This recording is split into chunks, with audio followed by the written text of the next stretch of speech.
Hi, I'm Joan Newcomb, and today's Mystic Minute is taking time to pause and reflect. I am no longer a big meditator. I taught meditation and I had a very rigid practice for 25 years. And life moved on and circumstances changed, and what worked better for me was a walking meditation, an active meditation. And it still works really well for me to put things into motion. I have a tendency when I pause and reflect to just go right into my head and be kind of intellectual. And I find that walking is equally valid for coming into your body. But there's been a lot of activity in the last month. My entire reality has totally changed since July 30th. And there are circumstances and opportunities now to be able to pause and reflect, even while there's still a lot to do and a lot of activity going on. Our lives get very busy, and it feels like all we can do is to just keep up. And the consciousness aspect of that is, as consciousness, we are in touch with everything that is going on, that has ever gone on, that is about to go on. It's all happening simultaneously as consciousness. So as consciousness, we have the big picture and we can track everything. And where it gets exhausting is when you try to track it all in and through your body, when it's really a multi-dimensional experience. Now, your body has many layers and aspects, but not quite across the time and space that you can track as consciousness.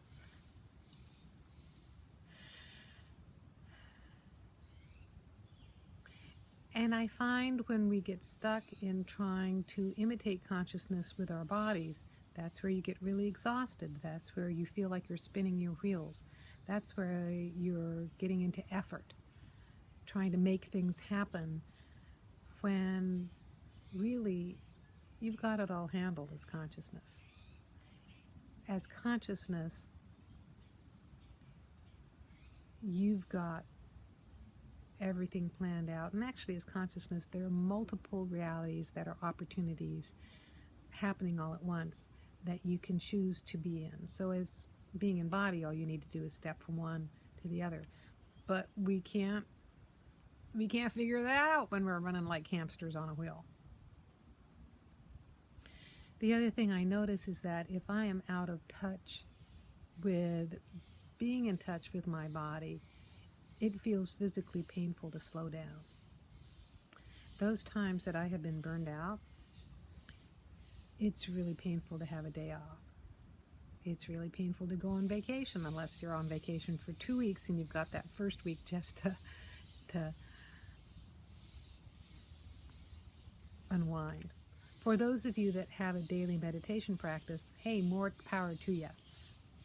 And for those of you who that isn't working anymore, or that hasn't worked, walking meditation, some kind of physical activity is very effective. And one of the things I'm trying now, which I had tried 15 years ago, was a very gentle form of yoga. Not power yoga, but gentle yoga. And it's giving me an opportunity to be more in my body. And I'm just laughing at seeing how the light has moved across, so now the shadow's there. Anyway, when you go through a huge, tremendous change and your entire life reorganizes differently, taking some time to reflect, to experience this through your body, helps you own this reality. Now, if it's something that hasn't changed yet and you're really wanting it to happen, and you don't want to pause and reflect because you don't want to physically be here, that's a good way to perpetuate what you don't want. So sometimes, like, sinking in and feeling the discomfort is very useful. One of the things we went through in this last month was moving and not knowing where we were moving to, but packing to move. And it was really about being in the discomfort of the moment. It was really uncomfortable. All I wanted was to have an address to forward to. I just wanted to tell my utilities where we were moving to. And it didn't happen till 7 days before we moved, and part of that was the manifestation had to unfold. This place is so unlike where we were before. It took several levels of dismantling. And it's interesting now, we're still in the city, but it reminds me a lot of aspects of where we lived on Vashon Island. We had 3/4 of an acre bordering 15 acres of wetland on Vashon. This is a half an acre in town, but it's bordering a golf course beyond the trees, and it has that the same sense of inner quiet.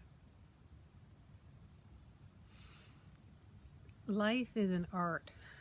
It's not a science where you can specifically measure and replicate the experiment. It's more of an art to what's coming up in the moment and the different ways to respond. And to navigate life is really an art. You can have a certain sense of moves and techniques, but it's not a regulated formula. The part of us that wants to control it wants to have a regulated formula.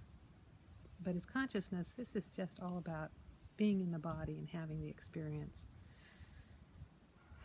So when you can give yourself a moment to breathe, to savor the sunlight, wherever it just went, to savor the last days of summer before the next season hits, to enjoy this moment, it actually allows things to unfold bigger than you can imagine. It allows the next step to happen.